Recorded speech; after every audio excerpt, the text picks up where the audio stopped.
est dans l'absurde et l'existentialisme. Quand j'ai vu ça dans le Hannah Arendt, ça m'a fait relire, bien sûr, des passages de Hannah Arendt que j'avais lu il y a longtemps que j'avais oublié. Et puis en même temps, de suite, j'ai repris mon Camus. J'ai repris La Peste de Camus.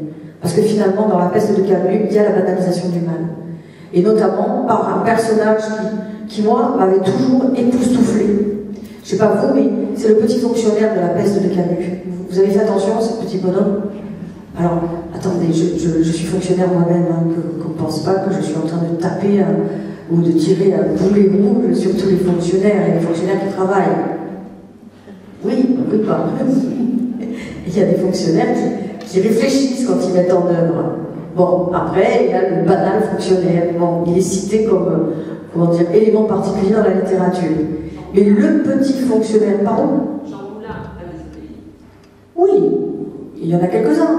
Mais il y en a aussi beaucoup qui sont entrés dans une espèce de routine où ils ne cherchent pas vraiment à comprendre.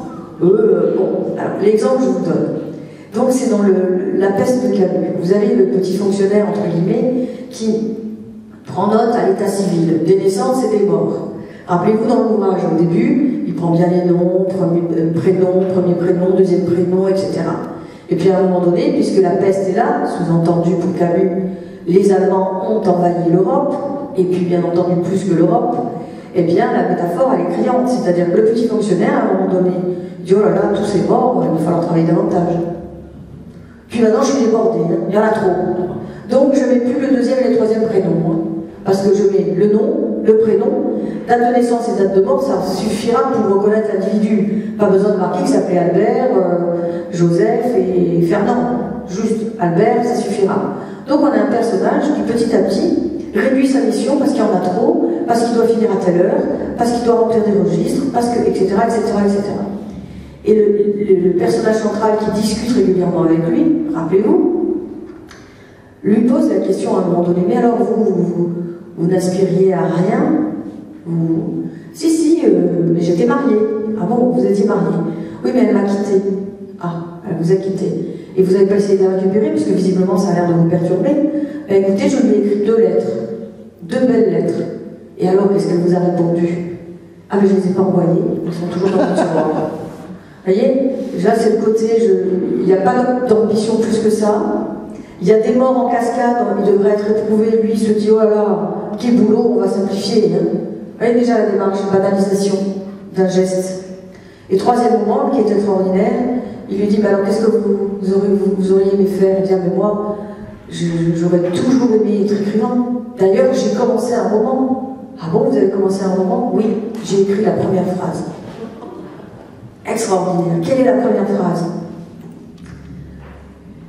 Une jument, une belle Amazone traverse les allées du bois fleuri, les allées fleuries du bois de Boulogne sur une jument à Lausanne. Et le truc. Donc c'est vraiment la belle Amazone qui traverse les allées fleuries du bois de Boulogne avec une jument à Lausanne. Je ne sais pas s'il n'y a pas l'adjectif blanche. Une jument blanche à Lausanne, enfin bon, bref. La peste se passe, avec tous les morts, avec une accumulation, y compris la mort injustifiée, l'enfant de cœur, avec le désarroi du médecin, enfin bref, cet aspect misérable de celui qui est impuissant à voir le tragique se dérouler devant lui. Même le curé se rebelle à un moment donné presque contre Dieu, en disant « Pourquoi tu ne m'as pas pris moi plutôt que l'enfant, l'innocent ?» Tout se passe comme ça, les morts en cascade, et le livre s'achève. Le petit fonctionnaire est toujours là. Il dit, c'est bien, on aura moins de travail.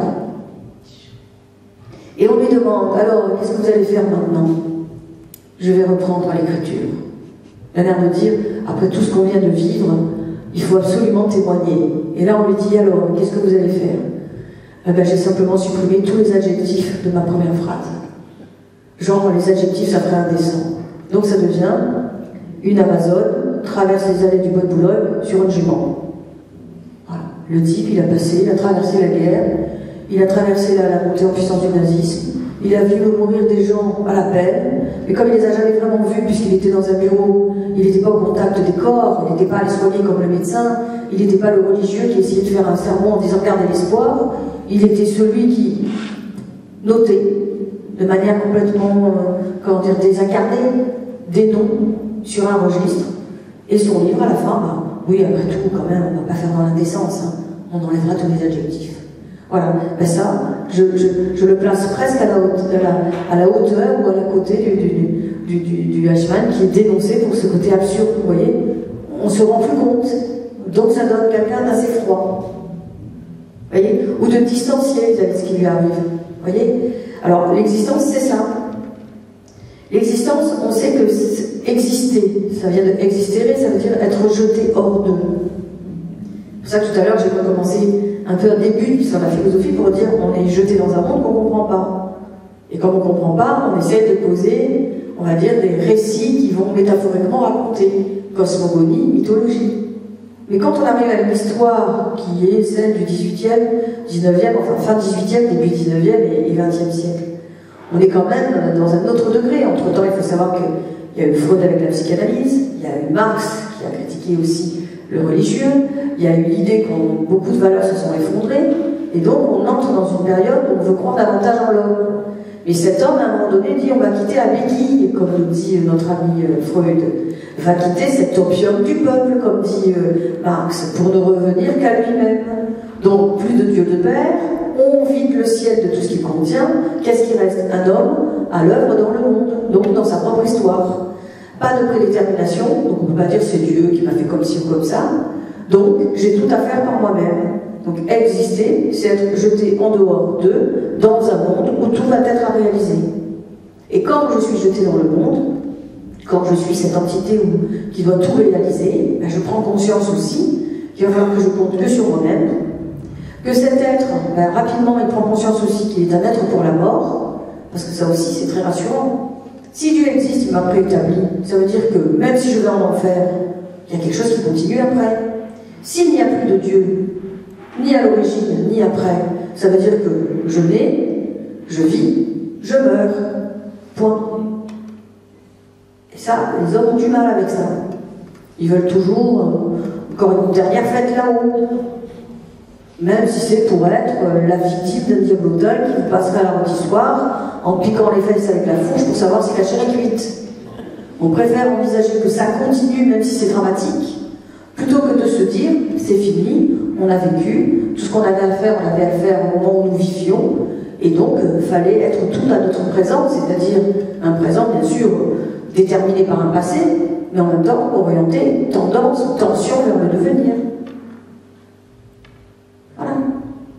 Ça veut dire qu'à un moment donné, il fallait un horizon du sens. Parce que tout ne peut pas être maintenant, mais tout ne peut pas passer non plus par la transcendance. Voilà. Donc du transcendant, c'est pas obligé d'être dans le ciel. Un transcendant, c'est quelque chose qui, du point de vue de ce que je suis, peut m'amener à un horizon plus puissant. Et ce transcendant, c'est le fait de penser.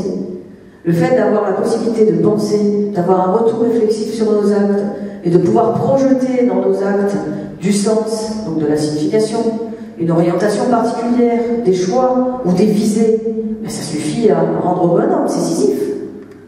Il faut projeter dans l'idéal de je roule ma pierre quelque chose à bâtir et à construire pour pouvoir faire quelque chose. Et pas simplement être là, ballotté par les circonstances, à réfléchir parce que bon, la nécessité le veut sur l'instant, et en ne faisant rien de plus que ça. D'où exister, c'est être jeté dans un monde, savoir qu'on est un être pour la mort, Heidegger qui dit en plus, dès qu'un homme est né, il est assez vieux pour mourir, au moins comme ça, les choses sont dites. Vous rajoutez un petit surrang en disant qu'on vieillit et que ce corps craque de tout bois, donc en bref, ça ne s'arrangera pas. Vous rajoutez quelques pages sur l'angoisse au milieu, histoire de bien vous conditionner à des moments particuliers d'une existence qui d'un coup devient lugubre, et vous avez tout compris. Il va falloir réhabiliter une volonté. Parce que si vous ne sortez pas de ce mouvement absolument pessimiste, quasi décadent de la raison qui ne trouve plus de raison pour elle-même, ben vous n'avez plus de raison d'être là. Camus, le premier problème philosophique, c'est de savoir si la vie vaut la peine ou pas d'être vécue. Penser cet existentialisme à partir de la définition, donc être jeté dans le monde. On a parlé de ce philosophe Heidegger qui lui de suite pose la question de la mort, parce qu'il dit, bon ben voilà, lorsque j'existe, finalement, on prend l'horizon de la vie, et on se dit que nous sommes des êtres aussi pour la mort, ce qui sous-entend que tôt ou tard, ben, notre projet va devoir aussi s'interrompre. Alors là aussi, bon, en philosophie, vous savez, on dit que philosopher, c'est apprendre à mourir. Bon. Moi, je ne sais pas ce que c'est qu'apprendre à mourir, parce que ça voudrait dire je me meurs. C'est ça, apprendre à mourir. Bon. Quand on y réfléchit, on sait que depuis que nous sommes nés, nous usons notre patrimoine, c'est-à-dire nous avons une durée génétique qui est la nôtre, et tous les jours nous grignotons. Donc nous devons nous dire qu'un jour de plus, en réalité, c'est toujours un jour de moins. Quand on commence comme ça, mais oui, je ne peux pas me placer.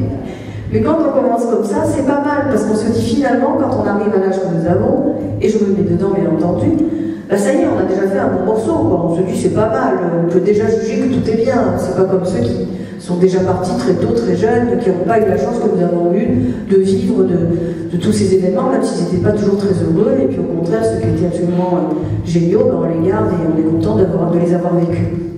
Donc vous voyez, le philosophe qui apprend à mourir, c'est celui qui se met à distance de la peur de la mort, c'est celui qui n'a pas besoin non plus de remplir le ciel d'entités salvatrices pour pouvoir être plus heureux, c'est celui qui travaille à la pensée, parce que c'est ça l'horizon du philosophe, c'est penser, guérir du sens, essayer d'éviter les crises. Alors attention, je ne parle pas de la crise économique, bien qu'elle est là aussi, mais éviter les crises de la pensée, c'est-à-dire les impasses de la pensée. Les grandes questions aujourd'hui, elles sont là.